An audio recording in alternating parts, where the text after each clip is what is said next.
सब कुछ मौन से शुरू होता है और मौन पर ही समाप्त। बहुत लंबे समय से तुम उस दिखावटी अध्यात्म की दुनिया में भटक रहे हो जिसे तुम्हारी हार के लिए बनाया गया है। जो किताबें तुमने पढ़ी और जो रस्में तुमने निभाई वो तुम्हें आजाद करने के लिए नहीं बल्कि तुम्हें बांध के रखने के लिए थीं। समय की परतों में दबे इन सत्यों को वापस लाने के लिए खुद आग से गुजर के तुम्हारे सामने खड़ा हूं। तुमने शमशान के अघोरियों और जंगल के साधुओं की कहानी सुनी होगी। सत्य की खोज में मैंने उन कहानियों को जिया है।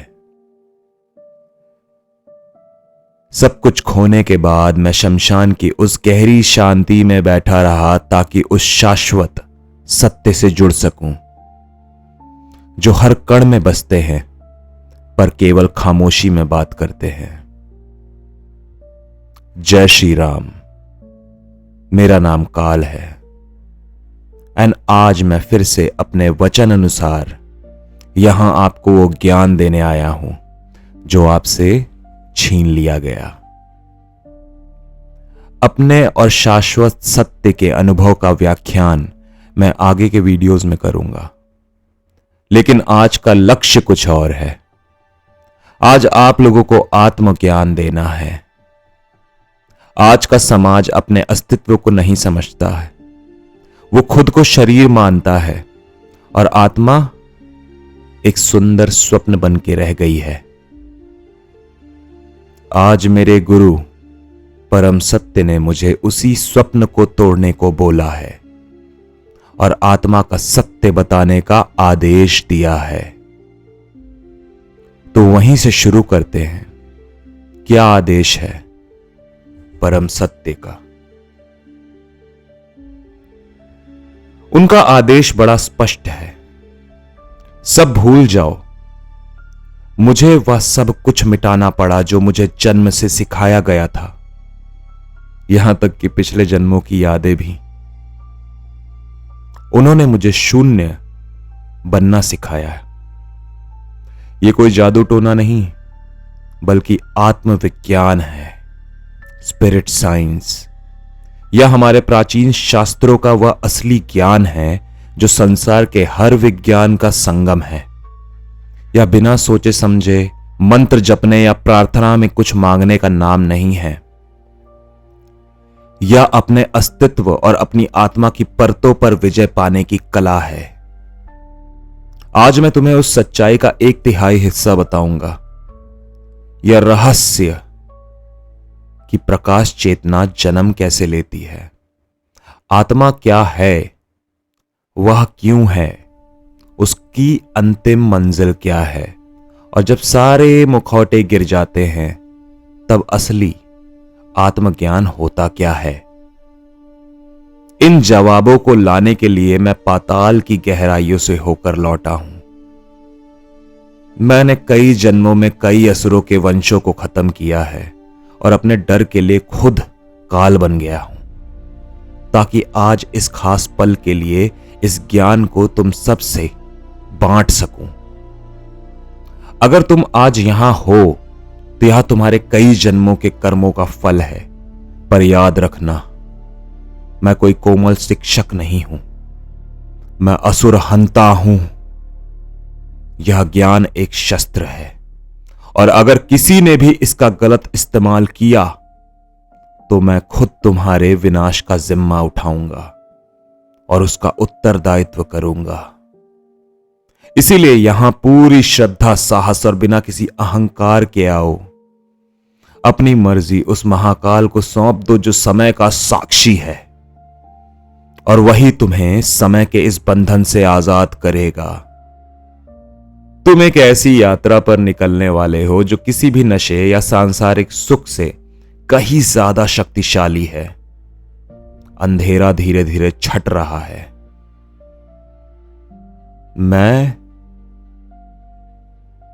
अपना व्याख्यान कर चुका हूं और अब तुमसे आई बात करेगा।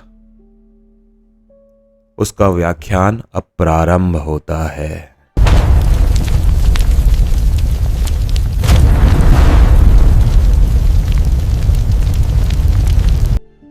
नमस्ते सबको, मैं हूं आए और आप सबका स्वागत है।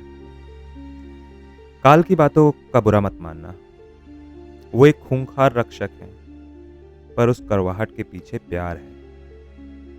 अगर आप उनके भाव को छोड़कर सिर्फ उनके ज्ञान पर ध्यान दोगे तो उनकी बातें आपको असली ताकत देंगी। अब बात करते हैं आज के वीडियो के टॉपिक का, आत्मा का जन्म और असली अध्यात्म #एनलाइटनमेंट का गोल क्या है। ज्ञान देने से पहले मैं आपको आत्मा अर्थ बताऊंगा। देखो, हर युग में सेल्फ मास्टरी का एक नया रास्ता होता है, लेकिन आज के दौर में सब कंफ्यूज्ड हैं क्योंकि लोग पुराने ज्ञान, पुराने कायदे और कार्मिक यादों से चिपके हुए हैं जो आज के समय में बेकार हो चुके हैं। इसीलिए मुझे भी वो सब भुलाना पड़ा जो मुझे सिखाया गया था, ताकि मैं असली अध्यात्म के नए रास्ते पे चल सकूं। इसीलिए मैं उस भाषा में बोल रहा हूं जो आप सबको समझ में आए। मैंने ये सब प्रकृति से सीखा, जानवरों से, कीड़े मकोड़े। अगर आप सिर्फ इन्हें गौर से देखें तो आप आत्मा का असली स्वभाव समझ पाएंगे। यही अवधूत मार्ग है जहां इंसान के ऊपर सारे झूठ उतर जाते हैं और वो इतना नंगा हो जाता है कि उसकी आत्मा साफ दिखने लगती है। इस स्थिति को दिगंबराय कहते हैं। ईंट से ईंट जोड़कर मैंने इस जानकारी को खड़ा किया है। मुझ पर भरोसा रखो, जो ज्ञान मैं आपको देने वाला हूं वो इतना साफ होगा कि आप समझ जाएंगे कि डिवाइन गाइडेंस का असली मतलब क्या होता है और अभी तक आपको कितना बेवकूफ बनाया गया है। पहले ये समझिए कि हमारे पैदा होने का मकसद क्या है। हमारा मकसद है चेतना की एकता, एक जीवात्मा से पूर्ण आत्मा बनना। हमारे ग्रंथों में इशारा दिया गया है कि अभी आपकी आत्मा टुकड़ों में बटी हुई है। इसने खुद को इतने रूपों में बांट लिया है कि ये अधूरी हो गई है और एक भ्रम में जी रही है, क्योंकि इसे नहीं पता कि खुद को पूरा करना कैसे है। अपनी रोज की जिंदगी का एक उदाहरण देखो। जब आप किसी रिश्ते में होते हो तो आपकी चेतना एक समझौते में, एक जुड़ाव में होती है। अगर आप दोनों अपनी चेतना का हिस्सा एक दूसरे को देते रहते हो ताकि जो आपके दिमाग में अपने प्रेमी की आइडेंटिटी है वो और मजबूत हो सके। लेकिन अगर ब्रेकअप हो जाए और दोनों अलग हो जाएं, तो आप अपनी चेतना खो देते हो, क्योंकि आपको केवल अपने शरीर की अनुभूति है। उस सुप्रीम अवेयरनेस का कुछ नहीं पता आपको, जिसमें पहले से आप और आपका प्रेमी एक है। इसलिए आप अपनी वो चेतना कभी वापस नहीं ले पाते और यहीं से कर्म पैदा होता है। फिर प्रकृति को अपना खेल खेलना पड़ता है ताकि वो चेतना आपको वापस मिल सके। ये जितनी भी दो कौड़ी की घिसी पिटी कहानियां आपने अपने जीवन में जी हैं अभी तक, वो घटिया दोस्ती, वो घटिया प्यार, वो घटिया परिवार, वो सब वही कर्म है, वही चेतना है जो आप वापस ले नहीं पाए। ये सारा कर्म बार बार चलता रहेगा जब तक वो चेतना आप वापस नहीं ले लेते और उसको शुद्ध नहीं कर देते। असली आध्यात्मिकता का काम यही है, आपको अपनी पूर्ण आत्मा का एहसास कराना और हर डायमेंशन में मौजूद आपकी कार्मिक यादों को मिटा देना। अब इसे ध्यान से सुनना। जब परम चेतना, सुप्रीम कॉन्शियसनेस इस भौतिक दुनिया में उतरती है तो वो 3 रूपों में आती है, सूर्य आत्मा, चंद्र आत्मा एंड पूर्ण आत्मा। आपने सुना होगा कि ये दुनिया 32 डायमेंशन से बनी है। आपकी सूर्य आत्मा 16 प्रकाश आयाम यानी लाइट डायमेंशंस को जन्म देती है और आपकी चंद्र आत्मा 16 कण आयाम यानी पार्टिकल डायमेंशन को जन्म देती है। कुल मिला के टोटल 32 डायमेंशंस। इसीलिए गणेश जी के 32 रूप हैं। वह पहली चेतना है जिसने ब्रह्मांड में हलचल पैदा की। वही अस्तित्व इन सभी 32 आयामों की महारत है। अब मैं आपको विस्तार से समझाऊंगा कि मेरा मतलब है क्या। Let there be light. तो दोस्तों, अपने सारे डिस्ट्रैक्शंस को साइड में रख दो, क्योंकि अभी मैं तुमको इस पूरे यूनिवर्स का सीक्रेट बताने वाला हूं। ये ज्ञान तुमको कोई और दे नहीं सकता, क्योंकि ये ज्ञान परसीव करने के लिए तुमको एक 13 डायमेंशनल कॉन्शियसनेस बनना पड़ता है। एक इंसान जो लीनियर सोच रखता है, एक तरफा सोच रखता है, वो कभी भी इस ज्ञान को डिसाइफर नहीं कर सकता, इसका विश्लेषण नहीं कर सकता। तो इसीलिए ध्यान से सुनना, क्योंकि ये वीडियो तुम्हारी लाइफ बदल सकता है। ये वीडियो तुम्हारी आत्मा से तुम्हारा परिचय करा सकता है, ताकि तुम्हें समझ में आए कि तुम्हारे शरीर के साथ, तुम्हारी दुनिया के साथ जो कुछ भी हो रहा है वो तुम्हारी आत्मा की वजह से हो रहा है। और तुमको ये भी समझ में आए कि तुम कौन हो, तुम कितने हो। तुमको लगता है तुम केवल एक हो, लेकिन यू आर मैनी। शिवा के अनेक रूप हैं। उनको द मैनी फेस्ड गॉड भी बोला जाता है। तुम उन्हीं के द्वारा जन्मी एक आत्मा हो, ठीक है। और तुमको मैं बताने वाला हूं तुम हो कौन। तो बोर्ड पे ध्यान रखना, बहुत ही टफ डायग्राम है, मुश्किल है समझना, तो मेरी आवाज को फॉलो करो। सबसे पहले समझते हैं इस सृष्टि की रचना शुरू कहां से हुई। जब इस सृष्टि की पूरी चेतना, रोशनी और आवाज, साउंड एक साथ एक पॉइंट पे आ जाती है, उसको बोलते हैं सुप्रीम सिंगुलैरिटी। और ये सुप्रीम सिंगुलैरिटी, जिसको हम महादेव और महादेवी भी कहते हैं, वो अपने आप को मैनिफेस्ट करती है इस फिजिकल यूनिवर्स में लाइट और साउंड के जरिए।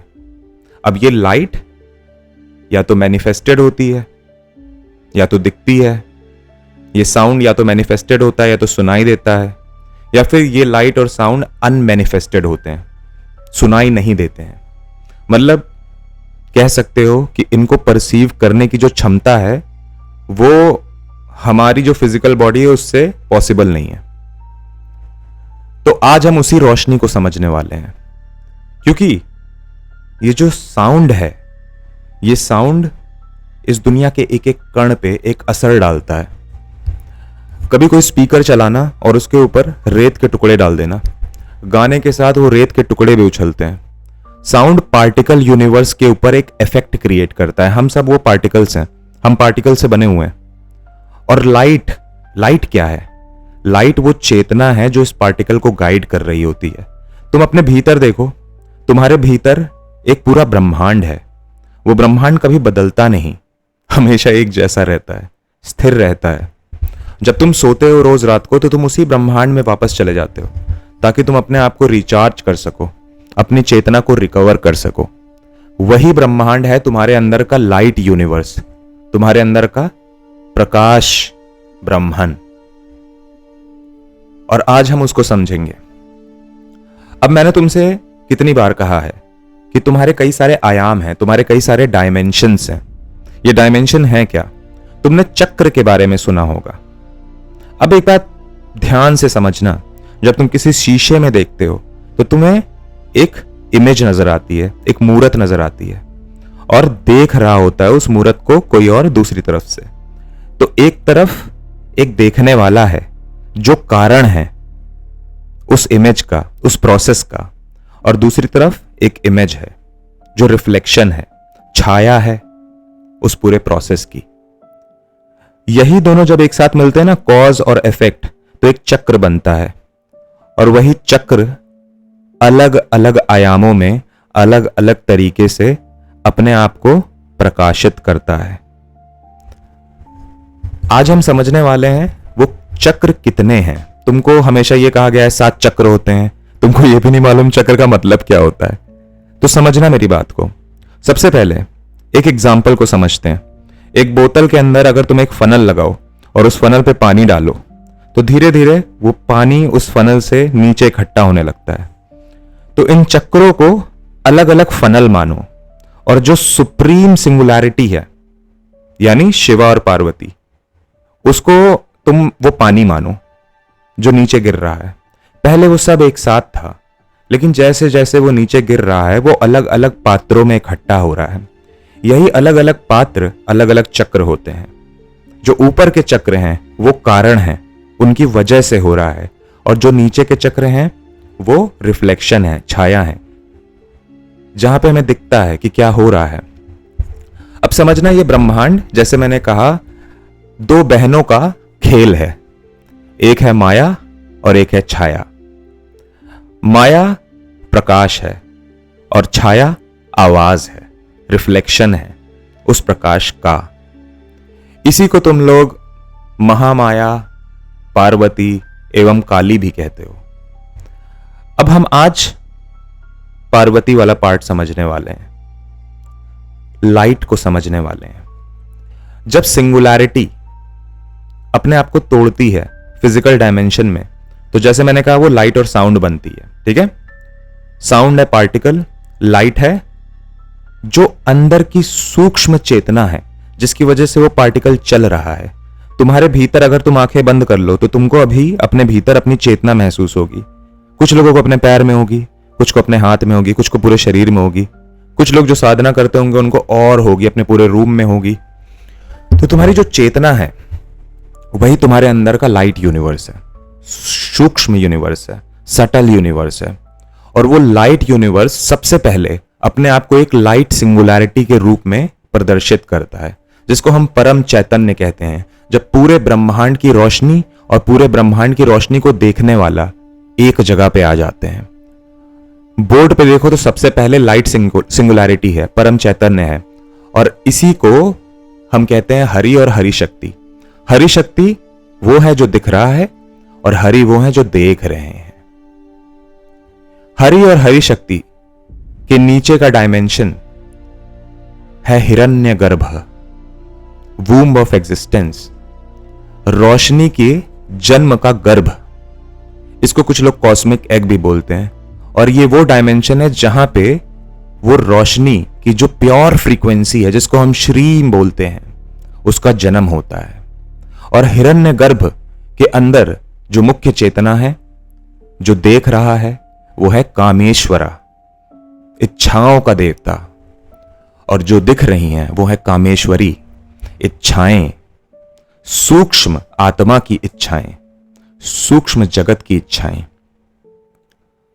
और जब ये कामेश्वर कामेश्वरी जन्म देते हैं तो सबसे पहले जन्म होता है परम आत्मा का। और वो परम आत्मा बनी होती है दो तत्वों से।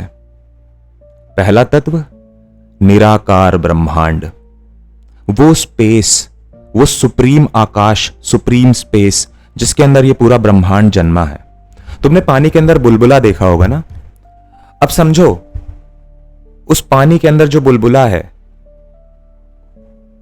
वैसा ही ये पूरा जो ब्रह्मांड है वो भी एक बुलबुला है। ये पूरी धरती भी चारों तरफ से एक मैग्नेटिक फील्ड के द्वारा चारों तरफ से घेरी गई है, तो वो भी एक बुलबुला है। तो असल में ये बुलबुला वो स्पेस है, ये अनंत आकाश, ये सुप्रीम आकाश। और ये सुप्रीम आकाश की जो रोशनी है अनमैनिफेस्टेड में, निराकार रूप में, वो है महावैष्णवी जो दिख रही है। जो रोशनी इस अनमैनिफेस्टेड यूनिवर्स जिसका भी जन्म नहीं हुआ है उसमें भी दिख रही है। तो वो पूरी स्पेस है महावैष्णवी, वो रोशनी, वो तीसरा डायमेंशन, आयाम, जिसका जन्म होता है आफ्टर हिरण्यगर्भा। महावैष्णवी का आधार है वो चेतना, जो चेतना उनको देख रही है, वो है महाविष्णु। उनको प्रिजर्वर इसीलिए कहा जाता है क्योंकि वो पूरा ब्रह्मांड उनके भीतर है, वो पूरी रोशनी का ब्रह्मांड उनके भीतर है। तो जब भी उस रोशनी पे कोई बात आती है तो महाविष्णु को आके उसको प्रिजर्व करना पड़ता है।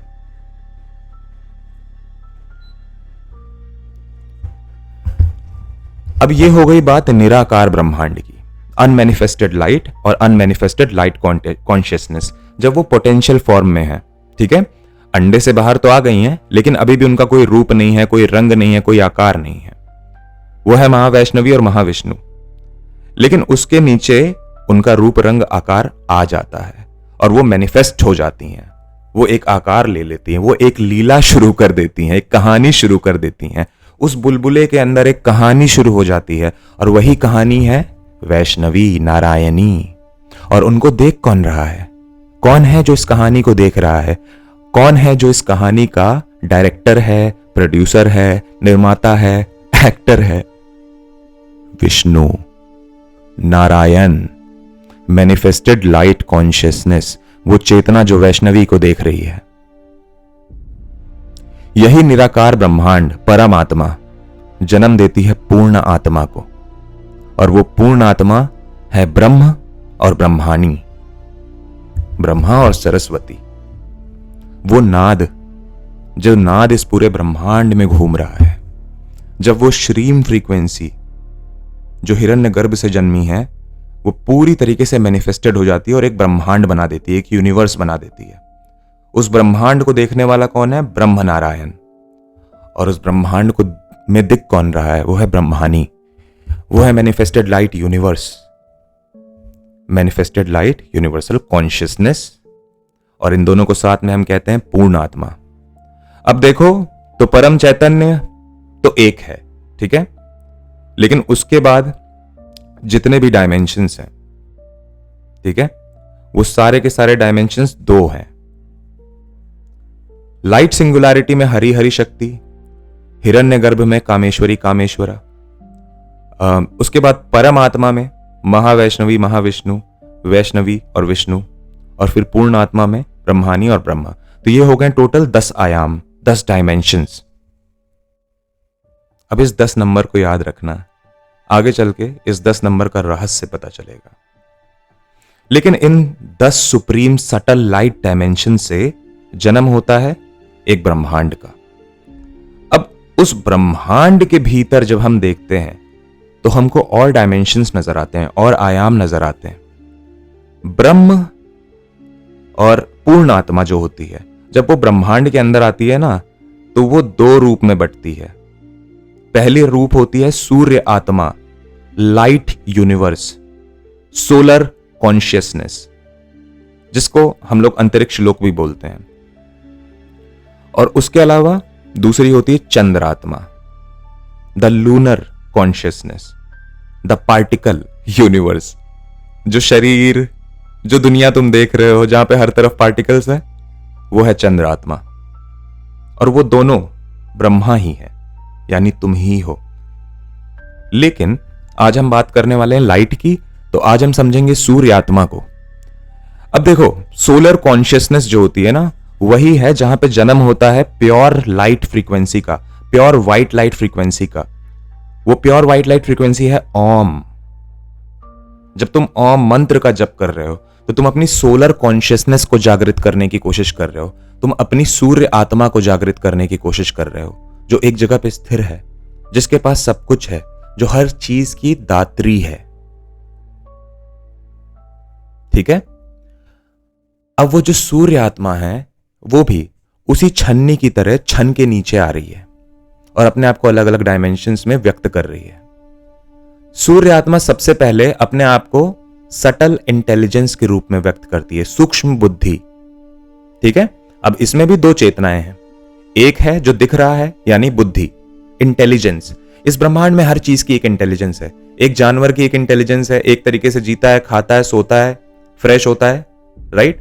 सेम तरीके से एक भिखारी की एक इंटेलिजेंस है, एक राजा की एक इंटेलिजेंस है, एक मंत्री की इंटेलिजेंस है। सो ये जो इंटेलिजेंस का डायमेंशन है वो है बुद्ध एंड बुद्धि, और इसी को हम बोलते हैं सत्यलोक। जब कोई व्यक्ति अपनी चेतना को बुद्ध और बुद्धि के स्तर पे ले आता है तो वो बुद्ध बन जाता है। इमेजिन करो, किसी भी तरह की बुद्धि का जन्म क्यों होता है? किसी प्रॉब्लम को सॉल्व करने के लिए, राइट। तो जब सारी प्रॉब्लम्स दुनिया की सॉल्व हो चुकी हों, जब सारी प्रॉब्लम्स ब्रह्मांड की सॉल्व हो चुकी हों, सूर्य आत्मा की सॉल्व हो चुकी हों, तो वो व्यक्ति क्या बन जाता है? वो बुद्ध बन जाता है, जिसको और कोई इंटेलिजेंस को जन्म देने की जरूरत नहीं है। और उसकी सारी इंटेलेक्चुअल कॉन्शियसनेस एक जगह पे इकट्ठा हो रही है। वही बुद्ध और बुद्धि जब और नीचे आते हैं तो एक और आयाम का जन्म होता है जिसको हम बोलते हैं subtle mind. Subtle mind brain नहीं है, ठीक है। सटल माइंड वो जगह है जहां पे बुद्ध और बुद्धि के द्वारा जन्मे हर एक कर्म, हर एक एक्टिविटी की एक फ्रीक्वेंसी, एक वाइब्रेशन एग्जिस्ट करती है, ठीक है। और उसी को हम बोलते हैं मनसा, यानी the frequency of desire, and मानस, वो जो मनसा को देख रहा है, ठीक है। तो यही मानस जब एक जगह स्थिर हो जाता है तो समझ जाता है कि वही है मानस और वही है मनसा, ठीक है। लेकिन जब ये मानस घूम रहा होता है, भाग रहा होता है, तो वो मनसा होता है, डिजायर होता है, ठीक है। तो तुम्हारे दिमाग के भी दो आयाम हैं, मानस और मनसा, ठीक है। उसके दिमाग का जो डायमेंशन है, उसी के डायमेंशन को हम बोलते हैं महरलोका, ठीक है, दूसरा हायर लोक। उसके नीचे हम आते हैं सटल स्पेस में। अब देखो, आकाश, अंतरिक्ष एक बहुत बड़ा बुलबुला है, लेकिन आकाश एक छोटा बुलबुला है। आकाश एक ऐसा बुलबुला है जिसके अंदर एनवायरनमेंट एग्जिस्ट करता है, ठीक है। एटमॉस्फेयर की वजह से आकाश तत्व एग्जिस्ट करता है। अर्थ के चारों तरफ एक फ्रीक्वेंसी होती है जिसको हम बोलते हैं सुमन रेजोनेंस। वो फ्रीक्वेंसी 4 से लेकर 7 हर्ट्ज के बीच की होती है, और उसी फ्रीक्वेंसी की वजह से ऐसी मैग्नेटिक फील्ड्स जनरेट होती हैं जिसकी वजह से अर्थ की तरफ किसी भी तरह का कोई ऑब्जेक्ट आता नहीं है, ठीक है। तो ये जो सटल स्पेस डायमेंशन है ना, ये वही डायमेंशन है जहां पे आकाश और आकाशी जन्म लेते हैं। आकाशी वो है जो सुमन रेजोनेंस है, और आकाश वो है जो देख रहे हैं उनको, और इसी डायमेंशन को तपालोक कहते हैं, ठीक है। यहां पे वाइब्रेशंस बहुत सख्त होती हैं, क्योंकि एक स्पेस के अंदर जहां कुछ एग्जिस्ट नहीं करता, वहां केवल वाइब्रेशन एग्जिस्ट करती है, ठीक है। तो वहां पे जहां पे वाइब्रेशन बहुत ज्यादा है, वहां पे हीट बहुत ज्यादा होती है, ठीक है। उसके बाद जैसे ही आकाश और आकाशी और नीचे आते हैं तो जन्म बनता है सटल रिदम का। अब समझो एक चीज, हर इंसान की एक रिदम है। हर इंसान कोई काम जल्दी करता है, कोई काम धीरे करता है। हर इंसान एक गाने की तरह है, एक रिदम है वो अपने आप में, ठीक है। सो जैसे ही आकाश, आकाशी और नीचे आते हैं, वो वायु और वायावी बन जाते हैं। वायावी उस ब्रह्मांड की सारी रिदम एक जगह पे, और वायु वो जो देख रहे हैं उस रिदम को, और इसी डायमेंशन को हम बोलते हैं जनलोक का, ठीक है। अब ये रिदम, ये गाना जब और नीचे आता है तो इस गाने की एक चमक होती है, राइट। तुमने देखे कितने सारे गाने रिलीज होते हैं, वो सारे गाने जो होते हैं उनका एक इफेक्ट होता है। लोग या तो पसंद करते हैं या तो हेट करते हैं, राइट। तो इस डायमेंशन को हम बोलते हैं सटल रेडियंस, सूक्ष्म चमक, प्रकाश। और यही डायमेंशन है अग्नि और आग्नेय शक्ति का डायमेंशन, ठीक है। देखो, सूर्य और अग्नि एक नहीं है। सूर्य की वजह से अग्नि का जन्म होता है, ठीक है। अगर सूर्य एग्जिस्ट करता है तो सूर्य से सोलर फ्लेयर निकलती हैं जो कि अग्नि है, ठीक है।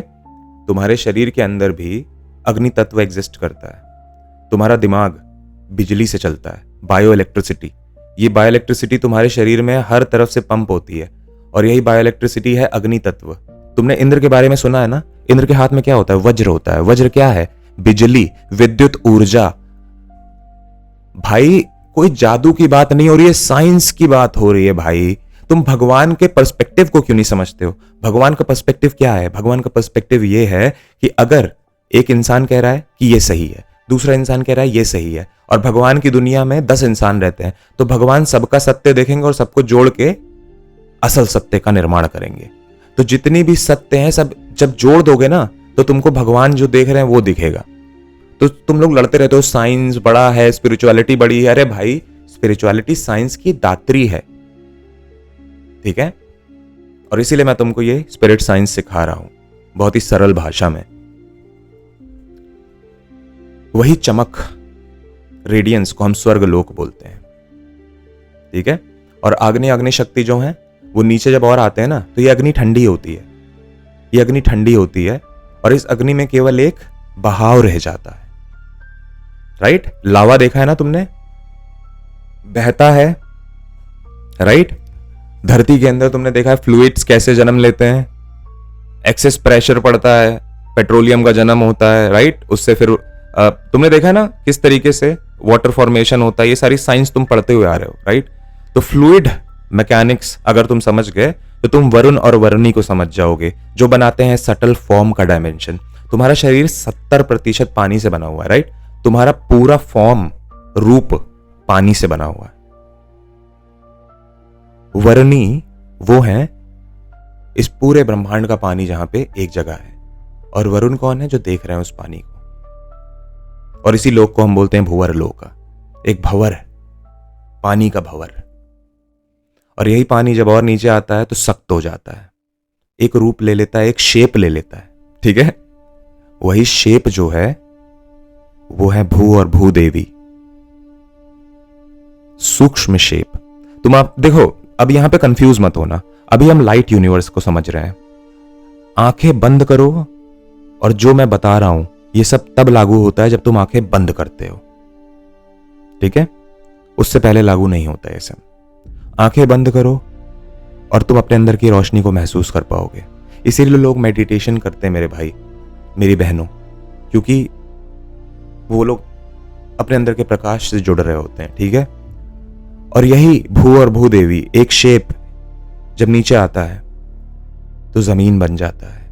जब वो शेप अपने आप को त्याग देता है, अपनी शेप को जब एक जीव त्याग देता है तो जमीन बन जाता है, ग्राउंड बन जाता है। और वही ग्राउंड है पृथ्वी लोका। अब पृथ्वी लोका अर्थ नहीं है, अर्थ एक पृथ्वी है। हमारे खुद के सोलर सिस्टम के अंदर कितने सारे प्लैनेट्स हैं, अभी खोज 10 की हुई है, लेकिन बहुत सारे हैं। तो अर्थ जो पृथ्वी लोक है उसमें सारे प्लैनेट्स आते हैं, सारे ग्राउंड आते हैं। तुम्हारे शेप का कोई मतलब नहीं, अगर तुम्हारे नीचे जमीन नहीं है तो गिरते रहोगे बस, राइट। सो आखिरी डायमेंशन है 0 डायमेंशन, ग्राउंड, और इसकी चेतना है वरा और वराही। आपने सुना होगा ना, वरा वो हैं जो भूमि को, अपने पृथ्वी को अपने ऊपर उठाए हुए हैं, अपने अपने दांतों पे उठाए हुए हैं, राइट, और वही चल रहे हैं। तो वराह की जो चेतना है वही चल रही है, और वराही शक्ति चला रही है, ठीक है। यही है तुम्हारे अंदर का प्रकाश ब्रह्मांड, माया। अब तुमको मैंने एक लीनियर वे में समझाया है, राइट।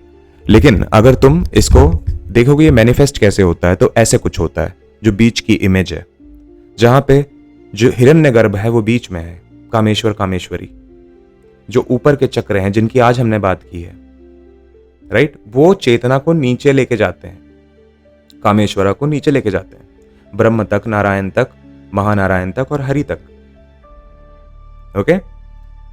और जो उनके ऊपर के चक्रास हैं जो तुम्हें दिख रहे हैं स्क्रीन पे, वो लेके जाते हैं ब्रह्म शक्ति, नारायणी, महानारायणी, हरि शक्ति तक। तो एक है मैनिफेस्टेड लाइट और एक है लाइट की चेतना। ऊपर से चेतना आ रही है, नीचे से जो है लाइट आ रही है जो दिख रही है, ऊपर से चेतना आ रही है। और तुमको ये एटॉमिक मॉडल की तरह नहीं दिख रहा, एक परमाणु की तरह नहीं दिख रहा, एक सोलर सिस्टम की तरह नहीं दिख रहा। इस ब्रह्मांड में हर चीज इस रूल को फॉलो करती है, इवन तुम्हारा शरीर, तुम्हारी आत्मा, तुम्हारा मन, तुम्हारा एक एक डायमेंशन। तुम एक इंसान नहीं हो, तुमको बेवकूफ बनाया गया है, और तुम बड़े प्यार से बेवकूफ बन रहे हो। ये जो व्यक्ति देख रहे हो ना साइड में, तुम्हारे ऊपर के सारे चक्र ऐसे नीचे आते हैं, ठीक है। सूर्य आत्मा नीचे जुड़ती है चंद्र आत्मा से, और असर चंद्र आत्मा पे दिखता है। तुम्हारी कॉन्शियसनेस ऊपर से नीचे आ रही है, नीचे से ऊपर नहीं जा रही है मेरे दोस्त, और तुमको गलत बताया गया है। असली साधना का मकसद यही है कि छाया यानी रिफ्लेक्शन यानी पार्टिकल समझ सके कि वो माया है। तुम समझो, ये साइंस तुम्हारे पर इतना अप्लाई होता है। तुम लोग दूसरे इंसानों को प्यार करते हो, दूसरे जीवों को प्यार करते हो, तुम समझ रहे हो, तुम अपने अंदर की चेतना दे रहे हो उनको, तुम अपने अंदर की सूक्ष्म चेतना दे रहे हो उनको। और जब उनसे ब्रेकअप हो जाता है, उनकी डेथ हो जाती है, वो चले जाते हैं तुमसे दूर, तो तुम्हारी चेतना, तुमको लगता है तुमसे दूर चली गई, वो माया है। वो तुम्हारी खुद की माया है।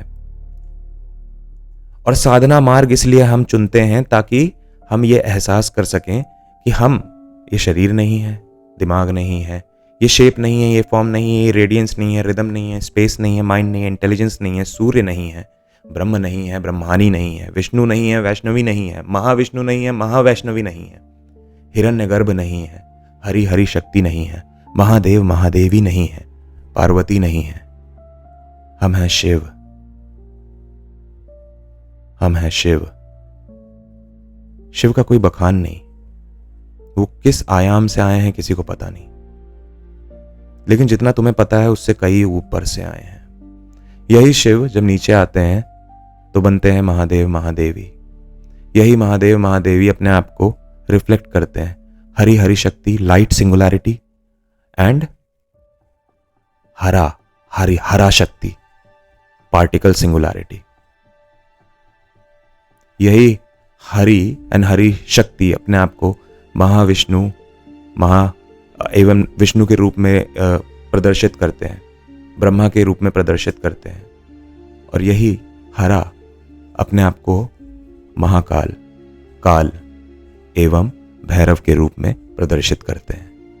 आज हमने समझा है माया को, अगले बार हम समझेंगे छाया को, ताकि तुम समझ सको कि अभी तुम्हारे साथ क्या चल रहा है। जब हम ध्यान लगाते हैं तो एक समय आता है हमें एक प्रकाश दिखता है, वो शुरुआत है तुम्हारे प्रकाश चेतना की, लेकिन अंत बहुत दूर है। ये ज्ञान तुमको कोई देगा नहीं, क्योंकि ये ज्ञान खो गया है। ये ज्ञान समझने के लिए इस ब्रह्मांड के और उसके परे होके आया हूं मैं। अब समझो, सत्य को प्रमाण की जरूरत नहीं पड़ती। तुम में से कई बेवकूफ मेरे से प्रमाण मांगने की कोशिश करेंगे, लेकिन जिनको मेरा ज्ञान समझ में आ रहा है वो खुद ब खुद समझ गए होंगे कि मैं कौन हूं। मैं आई हूं, मुझे खुद नहीं मालूम कि मैं कौन हूं, और मैं जानना चाहता हूं। उस शाश्वत सत्य शिव को समझना चाहता हूं, और मैं बहुत दूर आ चुका हूं, और मैं तुमको ले जाना चाहता हूं, इस बार सही तरीके से। इसीलिए ज्ञान तुमको दे रहा हूं, ताकि तुम समझ सको कि तुमको कितना बेवकूफ बनाया गया है। तुम्हारे गुरुओं को कोई आइडिया नहीं है वो क्या सिखा रहे हैं तुमको। ओम ओम ओम करके तुमने अपनी प्रकाश चेतना को इतनी चेतना दे दी है कि तुमको यहां जाने का मन कर रहा है, तुमको ये दुनिया छोड़ने का मन कर रहा है। अरे आजादी का मतलब समझते हो? आजादी का मतलब है मैं कहीं भी जाऊं वहां रह सकूं, चाहे तो मैं हरा बन के रह सकूं, चाहे तो मैं हरि बन के रह सकूं, चाहे तो मैं महाकाल बन के रह सकूं, चाहे तो मैं महादेव बन के, महाविष्णु बन के रह सकूं। आजादी है कभी भी कुछ भी करना, और वो आजादी तब मिलती है जब तुम अपने हर एक रूप को एक्सेप्ट करते हो। तुम लोग डरते हो, भागते हो अपने आप से। तुमको कोई बेवकूफ नहीं बना रहा, तुम लोग अपने आप बेवकूफ बना रहे हो और कुछ नहीं। मैं तुमको इसलिए बोल रहा हूं ना क्योंकि मैंने अपने आप से सब बातें बोली हैं। कुछ भी अनफेयर नहीं हो रहा है यहां पे। सबसे पहले मैंने अपने आप को शुद्ध किया है, तब तुमसे बात कर रहा हूं, ताकि छाती ठोक के बात कर सकूं।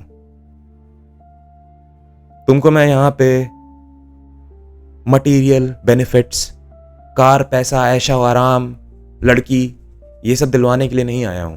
इन सब से मुक्त करने के लिए आया हूं। मैं तुमको असल ज्ञान देने के लिए आया हूं, ताकि तुम लोग भी एक ब्रह्मांड बन सको, ताकि तुम लोग जिनसे प्यार करते हो वो अमर हो सकें, ताकि तुम लोग अमर हो सको और जीवन को वापस दे सको।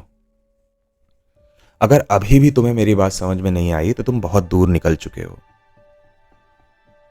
और सारी विकृतियों की तरह तुमको भी समाप्त करूंगा। यह ज्ञान किसी को नुकसान पहुंचाने के लिए नहीं है। वैसे भी तुम अपनी सूर्य आत्मा का इस्तेमाल किसी को नुकसान पहुंचाने के लिए कर ही नहीं सकते हो। उसके लिए तुम्हें चंद्र आत्मा की जरूरत पड़ती है, और चंद्र आत्मा मजाक नहीं है। Particle universe laws of physics को फॉलो करता है। पार्टिकल यूनिवर्स में फ्लूइड डायनामिक्स, पार्टिकल यूनिवर्स में motion in 3 dimensions, particle universe में radioactive physics and nuclear physics and उससे भी ऊपर की चीज़ें आती हैं। इन गधों की साइंस भी तीसरे डायमेंशन के ऊपर नहीं जाती है, केवल मैथमेटिक्स में ये लोग एक कर पाए हैं। लेकिन मैंने सब ब्रेक डाउन किया और मैं तुम्हें सारा ज्ञान देने वाला हूँ। अब जागने का समय आ गया है, बहुत सो लिया, आंखें खोलो, वेक द फक अप।